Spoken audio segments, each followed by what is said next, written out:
또 말씀드립니다. 성전 재건이 중단된 상태에서 하나님의 마음은 어디가 있었습니까? 성전 재건. 그래서 누굴 세웠다고 했습니까? 학개, 그 다음에 스가랴. 학개는 연세가 있으신 분이었고 스가랴는 젊은 선지자였다고 말씀을 드렸습니다. 동시대에 활동합니다. 2개월 정도 뒤에, 2개월 정도 뒤에 이야기하게 됩니다. 성경은 제카르야, 여호와께서 계약하심, 여호와께서 기억하시다. 사실 선지자들의 이름들을 통해서 하나님이 그 선지자의 이름을 보면 하나님 전하시고자 하는 메시지가 함께 포함되어 있는 경우가 많습니다. 엘리야 선지자를 선택했을 땐 엘리야, 무슨 뜻이었습니까? 여호와가 하나님이시다. 결국 엘리야의 사역이 뭐였냐면 여호와가 하나님이심을 선언하는 거였습니다. 엘리사의 이름이 뭡니까? 여호와가 구원이시다. 엘리사의 사역의 의미가 뭐였습니까? 여호와께서 구원하신다라는 걸 보여주는 거였습니다. 마찬가지 그런 모습들이 되어져 있습니다. 스가랴, 여호와께서 계약하신다, 기억하신다. 예, 이스라엘 백성과 다시 계약하는 그런 내용들 되어져 있습니다. 스가랴란 이름입니다. 제사장 가문입니다. 제사장 이또의 손자이며 베레가의 아들이라고 되어져 있습니다. 이분은 1차 기한 제사장과 레위 명단에 그 할아버지 이또 또 스룹바벨 여호수아와 함께 돌아왔을 때 그 명단에 기록이 되어져 있습니다. 제사장 가문의 스가랴는 당연히 율법에 능통한 사람이었을 것으로 보여지게 됩니다. 우리 기억을 한번 되돌려 보면 왕족 출신의 예언자가 있었습니다. 누구였죠? 예, 이사야가 있습니다. 제사장 출신의 예언자 예레미야가 있었습니다. 솔로몬 때 아마 쫓겨났던 아비아달 계열의 제사장이었던 걸로 보여집니다. 농부 출신이 있었습니다. 아모스입니다. 몇 장? 9장. 아모스구나. 뭐 이렇게 했었죠? 네. 한번 테스트 해봤습니다. 자, 네. 암구어. 군대를 갔다 온 사람들만 아는. 자, 학개와 동시대 사역을 합니다. 아까도 말씀드린 것처럼 스가랴는 같은 해 8월에 예언이 시작되어집니다. 연대를 보게 되면요, 스가랴는 14장으로 되어져 있는데 전반부와 후반부가 좀 나눠서 볼 수가 있습니다. 연대가 다릅니다. 먼저는 1장부터 8장까지는 기원전 520년, 518년경에 기록되어집니다. 다리오왕 2년 8월부터 다리오왕 2년 11월까지 또 뭐 다리오 왕 4년 9월 뭐 이런 내용들이 나오게 되는데 그 다리오 왕을 기준으로 해서 되어져 있고요. 그 다음에 9장부터 14장까지는 꽤 시간이 지나간 기원전 480년경 기록되어진 걸로 보는데 사실 연대 기록은 없습니다. 그런데 9장 13절에 헬라에 대한 기록이 나와 있습니다. 이게 다리오 왕이 헬라와의 원정에 실패하고 그를 이어서 왕에 오른 다리오 왕 뒤에 누가 왕이 됐습니까? 아하수에로 왕이 재원정을 준비하는 시기를 참고한 것으로 보기 때문에 이 시기로 저희가 나눠서 봅니다. 연대가 다르기 때문에 배경도 다르겠죠. 예.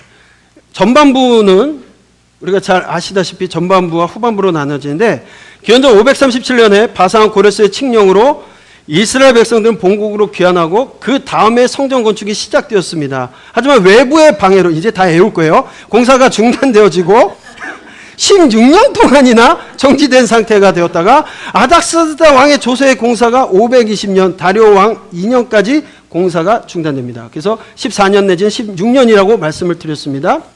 하지만 하나님께서는 학개 선지자와 스가랴 선지자로 하여금 성전 재건 공사를 독려하시게 하여서 520년 공사가 다시 시작되고 언제? 516년에 4년 6개월 반 만에 516년 다리오 6년 12월 3일에 성전이 완공되어지는 내용을 가지고 있습니다.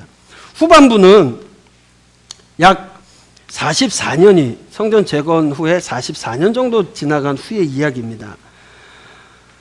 정치 지도자였던 수룹바벨과 대제사장이었던 여호수아도 죽고 없던 시대입니다. 그리고 귀환하여 정착한 백성들의 신앙은 벌써 점차 무뎌지고 형식화되어지고 있는 상황입니다.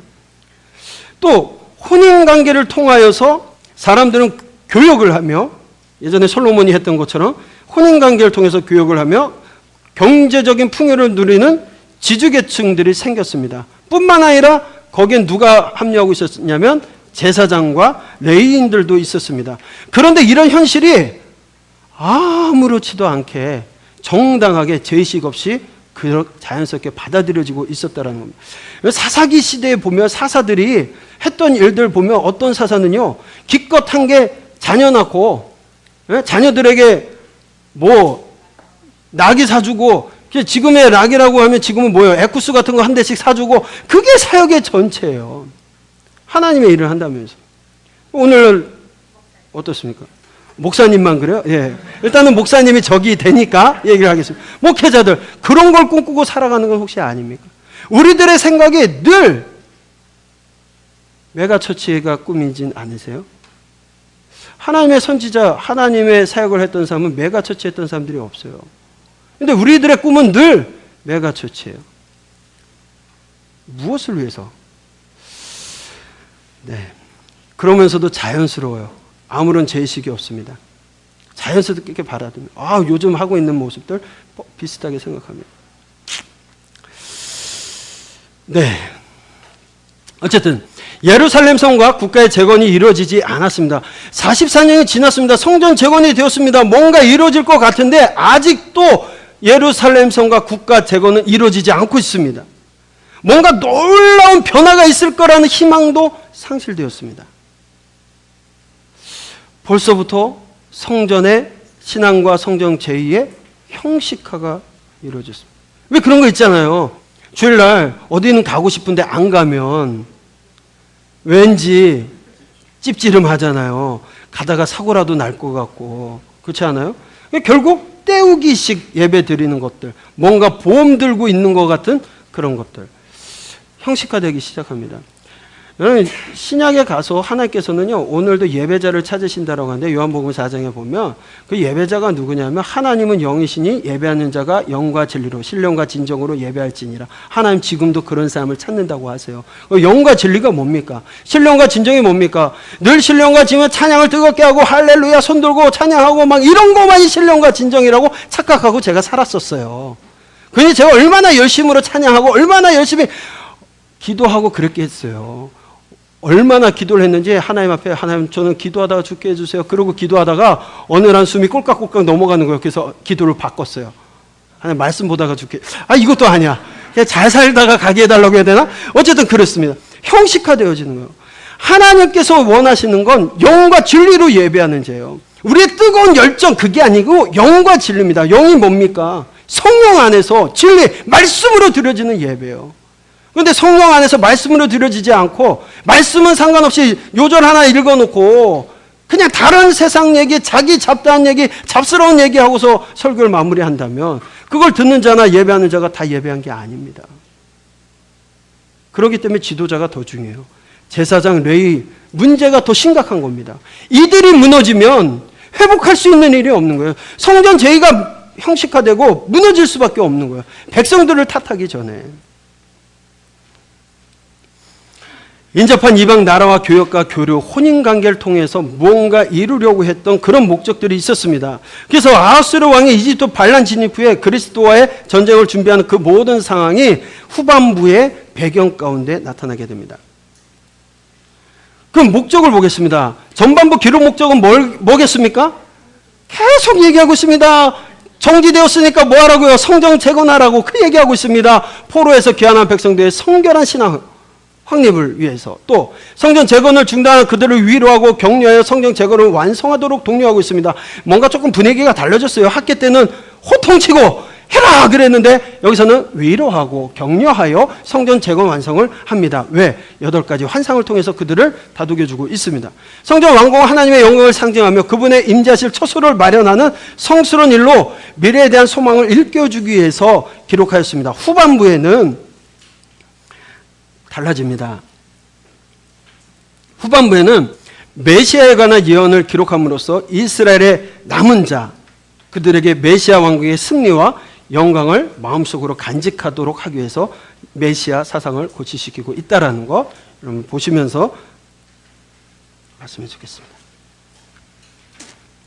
자, 좀 복잡하죠? 네.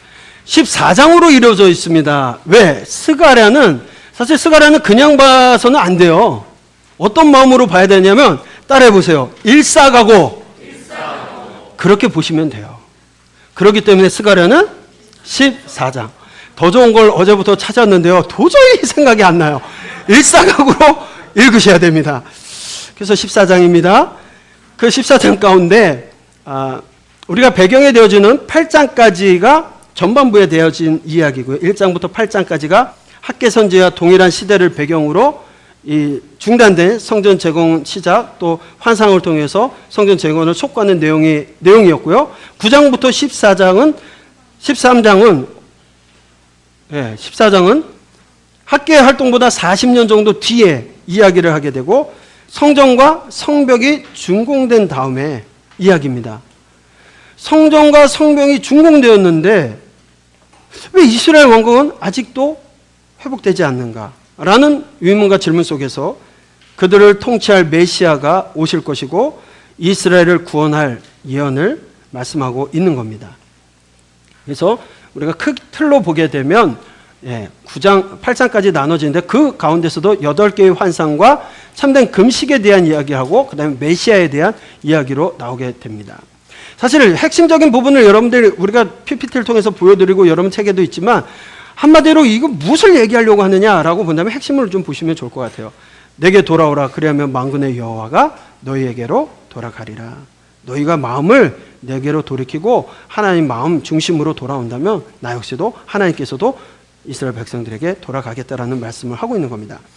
1장은 스가랴에게 백성들의 회개를 촉구하는 말씀이 임하고 첫 번째, 두 번째 환상이 보여집니다. 자, 먼저 1장의 말씀 읽겠습니다.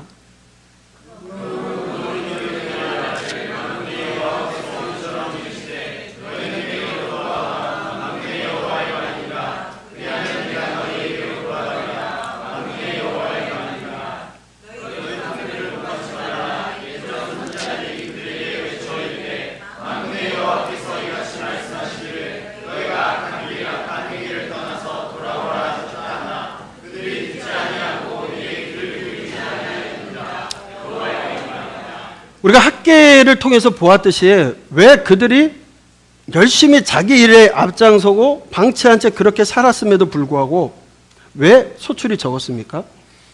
하나님께서 자연재해를 통해서 소출이 적게 하셨습니다. 그럼에도 그들이 깨달았을까요? 깨닫지 못했을까요? 깨달았으면 빨리 재건했겠죠. 깨달지 못했습니다. 하나님께서는 학계 선지자를 통해서 성전 준단의 책망과 함께 하나님이 함께 하실 것이니 성전 재건을 시작하라고 예언하십니다. 그리고 그 힘을 얻어가지고 하나님의 감동을 받은 스룹바벨과 여호수아를 중심으로 성전 재건이 시작되어집니다. 그리고 하나님께서는 그날로부터 뭐 하겠다고? 복을 주시겠다라고 말씀합니다. 그런데 이 스가랴 선지자의 예언은 거기를 넘어갑니다. 단순히 성전을 짓는 것, 거기를 넘어서 그들의 마음이 온전히 하나님께로 돌아오라는 겁니다. 행위로서 그냥 성전만 짓고 있는 것이 아니라 너희들의 마음이 하나님, 여호와 하나님께로 돌아와라. 온 마음과 정성과 목숨을 다하여 여호와를 사랑하는 마음으로 하나님의 말씀 또 율법에 따라 순종하는 거룩함을 회복하라고 얘기하고 있습니다. 여러분, 거룩이 뭐라고 배우셨습니까? 구별됩니다. 구별이라는 건 세상과 구별되어지는 거, 하나님을 위해서 구별되어지는 거, 그건 모든 것들을 포함할 겁니다. 거룩하기를 원하시는 그 하나님, 결국 순종함으로 하나님 앞에 회복되어지기를 원하시고 있는 겁니다. 영적인 경각심과 하나님을 향한 거룩한 백성으로서의 마음에 대한 도전을 주시고 있습니다. 그러면서 하나님께서는 8가지의 환상을 보여주십니다. 이 환상이 제일 많이 나오는 성경이 구약에는 에스겔, 다니엘 7장 이후에, 그리고 스가랴의 8가지 환상이 나오고요. 신약에 가면 요한계시록입니다. 과거에 요한계시록을 제가 강의하고 났더니 그걸 가지고서 이제 연락이 자꾸 와요. 목사님, 저는요 그 부분을 이렇게 생각하는데 목사님 하마을에서는 어떻게 보고 있습니까? 저희는 잘 보고 있습니다. 뭐 이렇게 얘기를 해도 거기에만 관심을 가져요. 사실 요한계시록 미리 이렇게 얘기해줘도 되나요? 살아보면 아는 거예요. 그렇죠? 별 얘기 아닌데 아마 더 많은 얘기를 할 겁니다. 근데 정답은 살아보면 알 것이고, 그렇게 되는지 아니면 어떻게 할 거예요? 내가 얘기했는데 천년왕국이 그렇게 도래 안 하면 어떻게 할 거예요? 그러니까 거기에 포인트를 잡는 게 아니잖아요. 오늘을 어떻게 사는 현실에 지금 말씀하고 계시는 거거든요. 그럼에도 불구하고 붉은 말은 무엇이고 흰 말은 무엇이고 별의 별 얘기를 다 합니다. 저도 하라고 하면요 2박 3일 두고 여러 얘기를 할 수가 있어요. 근데 그 말이 맞냐고요? 아니라는 거죠. 왜 이 얘기를 하냐면 스가랴의 8가지 환상도 그 자체를 분해하려고 하지 마십시오. 그냥 성전 재건이 중단된 상황에서 성전 재건을 시작해야 된다는 그 정황으로 보셔야지, 그러지 않고서 뭐 얘기하다 보면 별 얘기를 다 할 수가 있는 거예요. 근데 그 해석은 바르지 않습니다. 제일 위험한 사람들, 요한계시록만 40년 연구했습니다. 이런 거 하시면 안 돼요. 예. 40년 연구하면 그분은 딴 성경을 볼 수가 없어요. 예. 딴 걸 안 보고 요한계시록만 40년 해봐야 아무 얘기가 되지 않아요. 왜? 창세기부터 유다서까지가 연속되어져야 요한계시록이 풀려지는데, 그거 없이 요한계시록만 봤다는 건 2단, 3단, 4단까지 갈 수 있는 겁니다. 예. 스가랴 선지자에게 보여주신 첫 번째 환상이요, 뭡니까? 붉은 말 탄 사람입니다. 네, 맞다고 그러시네요. 자, 읽겠습니다.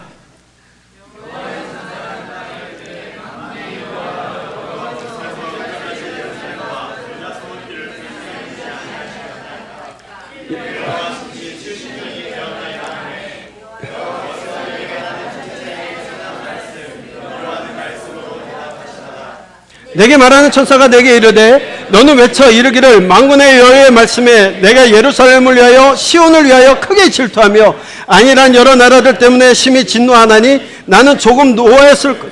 그들은 힘을 내어 고난을 더하였습니다. 그러므로 여호와가 이처럼 말하노라. 내가 불쌍히 여김으로 예루살렘에 돌아왔은즉 내 집이 그 가운데서 건축되리니 예루살렘 위에 먹물이 처지리라. 만군의 여호와의 말이니라. 그가 다시 외쳐 이르기를 만군의 여호와의 말씀에 나의 성읍들이 넘치도록 다시 풍부할 것이라. 여호와가 다시 시온을 위로하며 다시 예루살렘을 택하리라 하니라.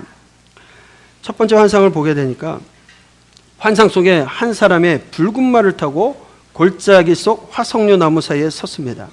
그리고 자줏빛 말과 백마가 보입니다. 자, 여기서 딴 걸로 가지 마시라는 거예요. 자줏빛 말은 무엇을 의미하며 백마는 무엇을 의미하고 붉은 말은 무엇이냐, 성경에 나와 있습니다. 선지자는 환상이 보질 때마다 질문을 합니다. 여호와의 사자가 대답해 이게 무슨 얘기입니까? 왜 그렇습니까? 했더니 뭐라고 얘기하냐면 이들은 여호와께서 땅에 두루 다니라고 보낸 자들이라고 대답합니다. 여호와께서 보내신 분들이 뭐하라고? 땅에 두루 다니면서 조사하라고 보낸 겁니다. 여러 가지 말의 색깔, 상징적 의미 없습니다. 환상을 잘못 풀이하지 마십시오. 억지 해석하지 마십시오. 안 할 건데 여러분들 할까봐 걱정돼서 그러는 겁니다. 이것도 보시면 70년 회복의 메시지에 대해서 두 가지 견해가 존재합니다. 아까도 얘기했지만 똑같은 얘기예요. 그렇죠? 네. 70년으로 보냐? 예, 두 번째 이걸로 보느냐? 또 50년으로 보느냐? 그거 아까 설명했죠? 예, PPT에 이런 게 있으니까 여러분 참고해서 보시라고 꼭 있다라는 걸 말씀드리려고 하는 겁니다. 다음 4개의 뿔을 보도록 하겠습니다. 사실 이거는요 말씀 볼 수밖에 없어요. 아, 왜 이 강의 제가 지금 하는 말라기까지는요 말씀을 봐야 돼요. 읽으면서 얘기할 수밖에 없어서 보고 얘기하고 보고 얘기하는 거니까 여러분들 그때 좀 조실 분은 조시고 하십시오. 네, 감사합니다. 시작. 내가 눈을 들어본 즉 4개의 뿔이 보이기로 이에 내게 말하는 천사에게 묻되 이들이 무엇이니까 하니 내게 대답하되 이들은 유다와 이스라엘과 예루살렘을 흩트릴 뿔이니라. 그때 여호와께서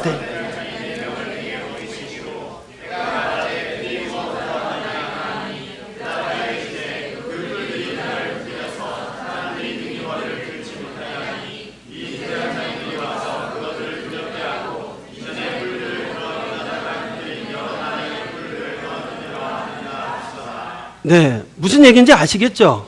네, 결국 4개의 뿔과 대장장의 환상은 결국 4개의 뿔을 통해서 이스라엘을, 유대를 하나님께서 그렇게 고난 가운데 놔두셨지만 이제는 그거를 부러뜨리고 대장장의 환상을 통해서 그걸 보여주시겠다라는 거 아닙니까? 뭐 할 때, 돌아왔을 때, 성전 지었을 때 그런 일들이 이루어지게 된다라는 겁니다.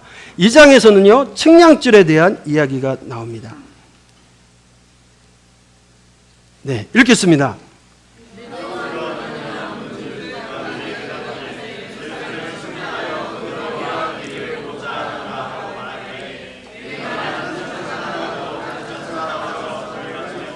이르되 너는 달려가서 그 소년에게 말하여 이르기를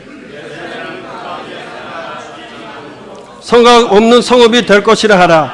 여호와의 말씀에 내가 불로 둘러싼 성곽이 되며 그 가운데서 영광이 되리라.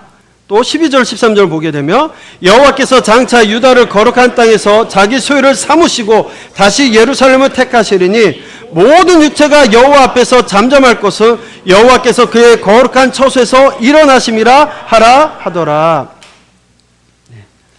이 장에서 이 측량줄의 모습을 보게 되면 아모스서에서는 다림줄이 나옵니다. 그 다림줄은 뭡니까? 좌우로 치우친 것을 보게 되는 그 다림줄을 통해서 하나님의 기준에 미치지 않으면 심판하시는 다림줄이었습니다. 지금의 측량줄은 무엇을 얘기하는 겁니까? 건축할 때 사용하는 겁니다. 너비와 길이를 측량하는 도구로서 이걸 통해서 뭐 하겠다는 겁니까? 예루살렘을 완전히 회복하겠다라는 의미의 말씀이기도 합니다. 3장에 가서는 대제사장 여호수아의 환상이 보여지게 됩니다. 네, 읽겠습니다. 여호와께서 사탄에게 이르시되 사탄아 여호와께서 너를 책망하노라. 예루살렘을 택한 여호와께서 너를 책망하노라. 이는 불에서 꺼낸 거슬린 나무가 아니냐 하실 때 여호수아가 더러운 옷을 입고 천사 앞에 서 있는지라. 여호와께서 자기 앞에 선 자들에게 명령하사 그 더러운 옷을 벗기라 하시고 또 여호수아에게 이르시되 내가 내 죄악을 제거하여 버렸으니 내게 아름다운 옷을 입히리라 하시기로 내가 말하되 정결한 간을 그의 머리에 씌우소서 하매 그 정결한 간을 그 머리에 씌우며 옷을 입히고 여호와의 천사는 곁에 섰더라. 지금 여호수아가 옷이 더럽혀졌다는 건 죄악 가운데 있다라는 겁니다. 더럽혀졌습니다. 사단이 참수하고 있습니다. 그런데도 하나님께서 스가랴를 통해서 뭐라고 하면 옷을 면류관을 머리에 씌우소서 했더니 정결한 간을 머리에 씌우고 있습니다. 이 환상은요 하나님께서 앞으로 이스라엘 백성들이 지은 더러운 죄를 다 용서하시고 정결케 하시겠다는 겁니다. 결국 출애굽시키시면서 하나님의 나라, 하나님의 제사장 나라 만드시겠다고 했던 그 직책을 감당할 수 있도록 회복시키는 사건입니다. 8절로 10절의 말씀입니다. 대제사장 여호수아야 너와 내 앞에 앉은 내 동료들은 내 말을 들을 것이니라. 이들은 예표의 사람들이라. 내가 내 종 싹을 나게 하리라. 만군의 여호와가 말하노라. 내가 너 여호수아 앞에 세운 돌을 보라. 한 돌에 7눈이 있느니라. 내가 거기에 새길 것을 새기며 이 땅의 죄악을 하루에 제거하리라. 만군의 여호와가 말하노라. 그날에 너희가 각각 포도나무와 무화과나무 아래로 서로 초대하리라 하셨느니라. 결과적으로 하나님께서 회복시켜 주시는 나라, 더 나아가서는 메시아 예수 그리스도까지 예표하게 되는 그 모습들을 보게 되어집니다. 대제사장 여호수아의 환상 가운데 우리가 하나 봐야 되는 게 이 욥기에서 나타나는 사단과 스가랴의 사단의 모습을 여러분 보여줍니다. 제가 아까도 말씀드렸지만 우리는 한말에서 하는 이야기가 있습니다. 한번 따라해 보겠습니다. 요절요절 하다가는 요절한다. 네, 정말 그렇습니다. 왜냐하면 요절만 갖다 쓰다 보면 큰일 나는 일들이 있어요. 욥기에서 사단이 하는 이야기도 있습니다. 하나님의 말씀만 있는 게 아니에요. 성경에는 하나님의 말씀, 사단의 말도 있고 사람들의 말도 있습니다. 그렇죠? 근데 어느 데 딱 가면 생각해 보세요. 사단아, 너 뭐하다 왔냐? 세상을 두루 다니다. 그럼 여러분들 여행사 하는 분들은 딱 그거 써놓으면 얼마나 멋있어요. 세상을 두루 다니다. 그게 하나님의 말씀이냐고요. 갖다 쓴다고 해서 그게 하나님의 말씀이 되는 게 아니지 않습니까? 우리가 잘 알고 있는 거, 그런 것들 말씀하셨죠. 처음에 결혼할 때. 어쨌든 욥기에 나오는 사단은 욥의 범죄 사실이 없는데도 천상의 회에서 참수하며 하나님의 허락하에 욥을 시험합니다. 이건 조금 욥기 여러분들 들으셨듯이 이유 없는 고난. 억울하지 않아요? 아니, 나는 잘 살고 있는데, 의롭게 살고 있는데 하나님께서 얼마나 자랑하고 싶으면 사단하고 칭찬하시다가 그 꼴이 당하잖아요. 이유 없이. 그 주제가 욥기는 다른 거 아니잖아요. 인내하고 참으면 배로 주신다. 그 얘기가 아니지 않습니까? 그렇죠? 그럴지라도 하나님의 칭찬받을 만한 의인으로 살아가라는 얘기 아니겠어요? 나중 훗날에 2배로 줄 것 그게 아니라 비록 이유 없는 고난을 당할지라도 욥처럼 의롭게 살아가는 것. 그게 우리에게 원하시는 하나님의 말씀 아니겠냐고. 스가랴에서 나오는 사단은 여호수아를 참수하는 정당성이 인정되지만 하나님의 책망을 받습니다. 하나님께서 심한 고난의 포로 생활에서 건져내셨음을 알리면서 죄를 깨끗게 하시는 의미가 담긴 옷을 갈아입히시는 모습이 좀 다른 모습들로 이어지게 됩니다. 이 내용은 이 욥과 달리 여호수아를 사해줌으로써 제사장의 자리에 서게 하는 내용입니다. 왜 그렇습니까? 제사장의 자리에 서게 하는 건 결국 이스라엘 공동체가 성전 중심으로 예배 공동체이기 때문에 그 예배 공동체를 회복시키기 위해서 보여주시는 환상이에요. 계속해서 이어져 내려오고 있는 포로 후기의 이야기들입니다. 예. 또 성전을 재건하는 이스라엘은 욥의 고난 이후에 회복처럼 하나님의 통치권에 따라 이루어지는 회복을 그리게 될 것이라는 거예요. 욥의 이야기를 알고 있었던 그들에게 이 얘기를 통해서 말씀하고 있는 겁니다. 자, 다음 4장에 가서는요, 등잔대와 감람나무에 대한 이야기를 하고 있습니다. 등잔대는 뭔지 아시죠? 네, 이런 모습으로 되어져 있습니다. 네. 이 말씀을 한번 보도록 하겠습니다. 읽겠습니다.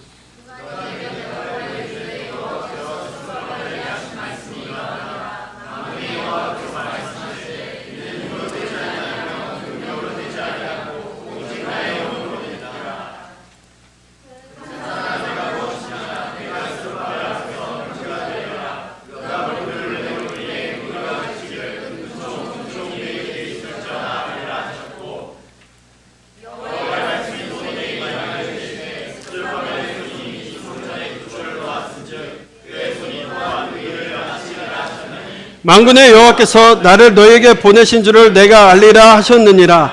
작은 일이 나리라도 멸시하는 자가 누구냐? 사람들이 스룹바벨의 손에 다림줄이 있음을 보고 기뻐하리라. 이 7은 온 세상에 두루다니는 여호와의 눈이라 하냐. 자, 7 촛대가 뭘 얘기한다고요? 예, 여호와의 눈이요. 내가 그에게 물어 이르되 등잔대 좌우에 두 감람나무에 그 두 감람나무가 또 뭐냐? 묻습니다. 대답해 주십니다. 이는 기름 부음 받은 자 둘이니 온 세상의 주 앞에 서 있는 자니라 하더라.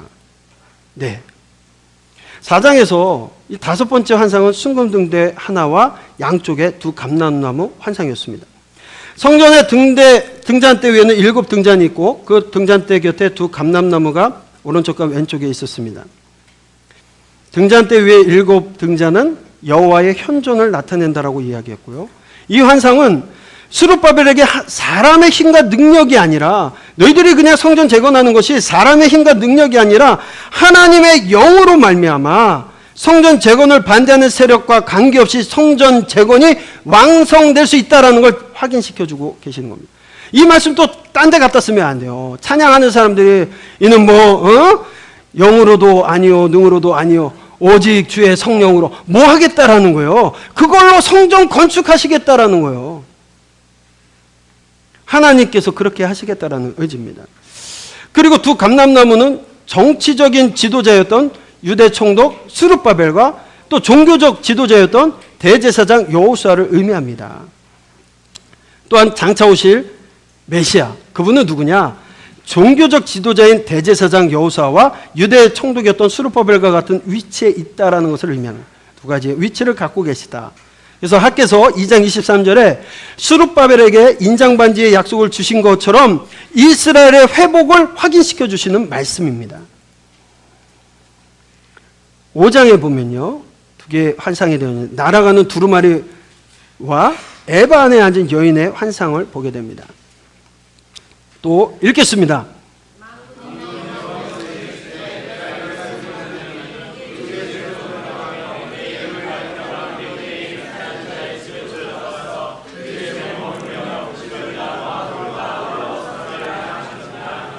예, 이 두루마리 환상에서 이 두루마리는요, 길이가 9m, 우리가 그 한 규빗을 45cm로 생각할 때 길이가 9m, 넓이가 4.5m 되는 크기의 모습입니다. 이 크기는 솔로몬 성전의 현관 크기와 같고요, 장막 안에 있는 성소와 같은 크기로 보여집니다. 이 두루마리는 백성들이 여호와와 맺은 언약의 율법을 어긴 대가로 받을 여러 가지 저주에 대해서 기록하고 있습니다. 이 저주는 무엇이냐? 두 범죄자, 곧 도둑질하는 자와 위증하는 자, 또 망령되이 맹세하는 자에 임하게 되는 경고에 대해서 말씀하고 있습니다. 하나님의 성전을 재건하고 그 백성과 그 땅을 정결하게 하셔야 했기 때문에 주시는 말씀입니다. 그 다음 주어지는 것이 에바 안에 앉은 여인의 모습입니다. 읽겠습니다.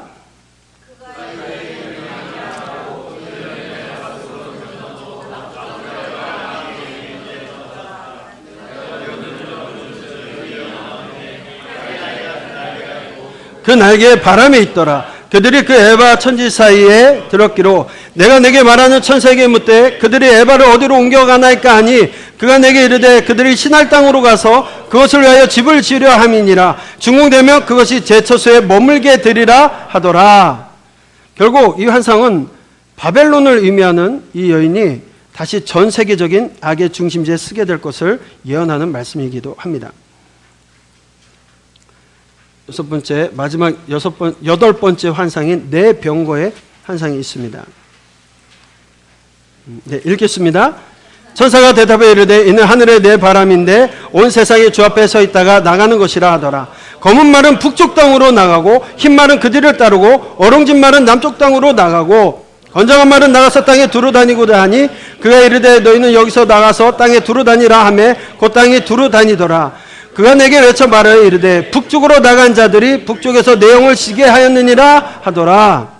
이 네 병거에 대한 이야기를 하게 되는데 쉬게 한다라는 쉬다라는 뜻, 히브리에서는 느하우, 머물러 정착하다, 머물러 일한다는 뜻도 가지고 있습니다. 그러니까 아직 바벨론에 머물러 있는 하나님의 백성들을 돌아오도록 하기 위해서 일하는 것으로 보기도 합니다.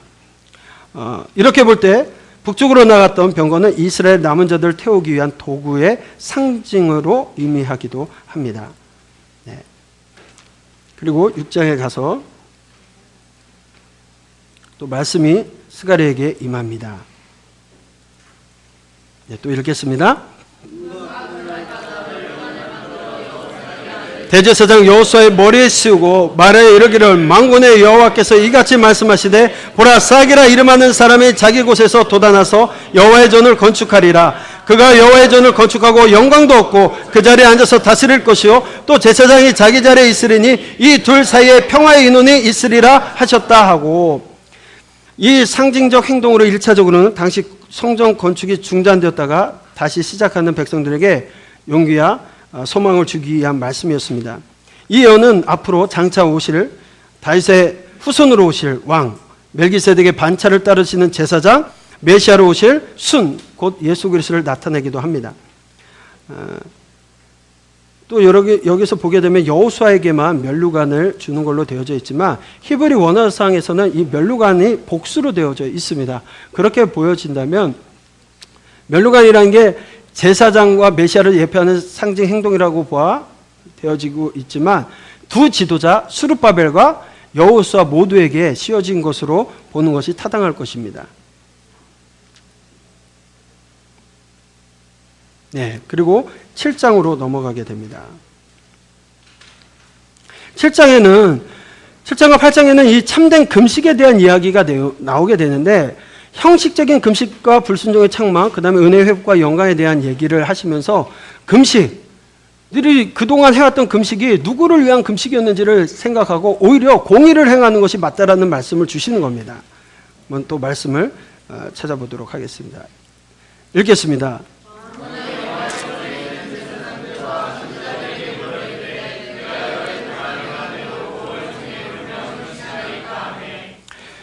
여러분, 오히려 이 형식적인 금식에 대한 책망의 말씀을 주시고 참된 금식이라는 게 의로운 삶의 실천에 있음을 말씀하시는데, 스가랴에서는 4가지의 금식을 언급하고 있습니다. 그들이 드리고 있는 4월과 5월과 7월과 10월의 금식이 있습니다.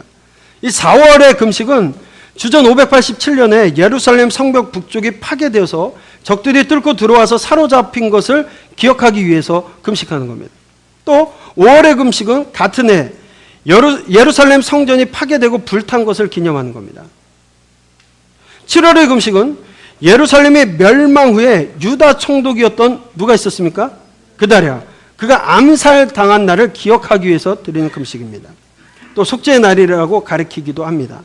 10월의 금식은 주전 588년에 예루살렘이 포위된 것을 기억하기 위한 것이라고 학자들은 이야기하는데, 총 4가지의 금식들을 하고 있었는데, 문제는 이 유대인들, 그러니까 바벨론에 있었던 사람들이, 베델 사람이 샤레셀과 레겐멜렉과 그 부하들을 보내서 제사장들과 선지자들에게 질문을 합니다. 우리가 지금 읽었던 말씀인데요. 포로기 70년 동안 성전 파괴 불탄 날을 기념하는 5월과 예루살렘 멸망 후 총독이 암살되었던 날 7월, 계속해서 제가 얘기했던 그 4가지의 금식을, 이제 고난도 끝났고 70년의 포로에서 돌아왔고 성전도 재건되었는데 금식 계속해야 되냐라고 질문한 겁니다. 오히려 하나님께서는 스가랴를 통해서 잘못된 금식에 대해서 책망하고 있습니다. 너희들이 그동안 했던 70년간의 금식은 정말 하나님을 위한 것이냐? 너희가 자신을 위한 것은 아니냐고. 그저 먹고 마실 때 그것을 너희를 위하여 먹고 마셨지 정말 금식의 동기가 무엇이냐라고 묻고 있는 겁니다.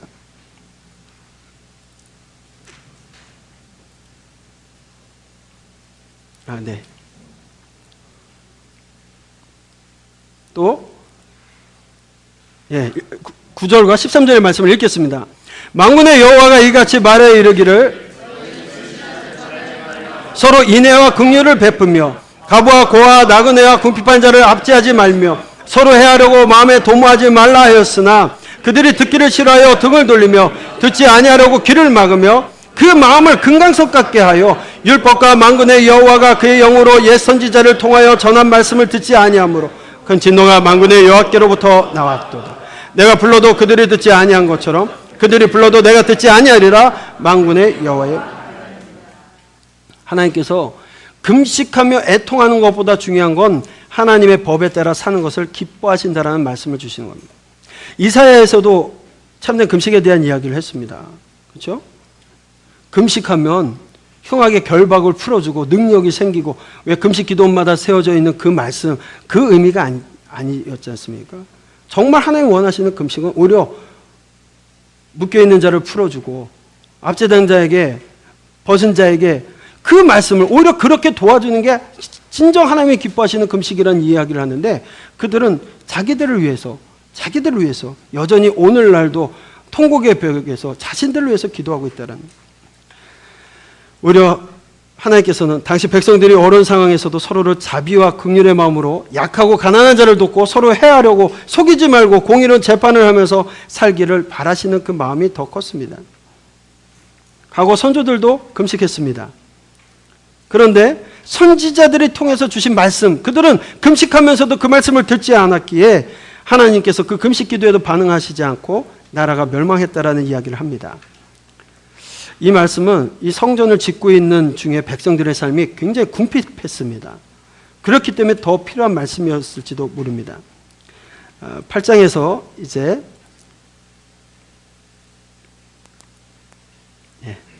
8장 말씀 한번 볼까요? 네. 만군의 여호와가 이같이 말하노라. 내가 시온을 위하여 크게 질투하며 그를 위하여 크게 분노함으로 질투하노라. 여호와가 이같이 말하노라. 내가 시온에 돌아와 예루살렘 가운데 거하리니 예루살렘은 진리의 성읍이라 일컫겠고 만군의 여호와의 산은 성산이라 일컫게 되리라. 만군의 여호와가 이같이 말하노라. 만군의 여호와의 집 곧 성전을 건축하려고 그 지대를 쌓던 날에 있었던 선지자의 입의 말을 이날에 듣는 너희는 손을 경고히 할지어다. 또 이날에 전에는 사람은 삭을 얻지 못하였고 짐승도 삭을 받지 못하였으며 사람의 원수로 말미암아 평안히 출입하지 못하였으니 내가 모든 사람을 서로 풀어주게 하였느니라. 만군의 여호와의 말씀이라. 이제는 내가 이 남은 백성을 대하기를 옛날과 같이 아니할 것인즉 곧 평강의 씨앗을 얻을 것이라. 포도나무가 열매를 맺으며 땅에 산물을 내며 하늘에 이슬을 내리니 내가 이 남은 백성으로 이 모든 것을 누리게 하리라. 8장과 9장 사이에 40년이라는 공백이 있습니다. 이때는 이미 성전도 성벽도 다 준공되어진 상황입니다. 우리가 이 말씀을 통하여서 8장의 말씀을 통하여서 하나님께서 주시는 말씀인데 이 시간적 배경이 다릅니다. 성전도 성벽도 재건되었는데 다윗의 왕국은 왜 재건되지 않느냐는 의문이 생기기 시작했습니다. 유대인들에게 소망인 다윗 왕국의 재건을 기다리는 그들에게 메시아의 오신가 오셨을 때의 모습, 통치의 모습들을 예언하게 되는 내용들이 또 내려지게 됩니다. 네, 9장.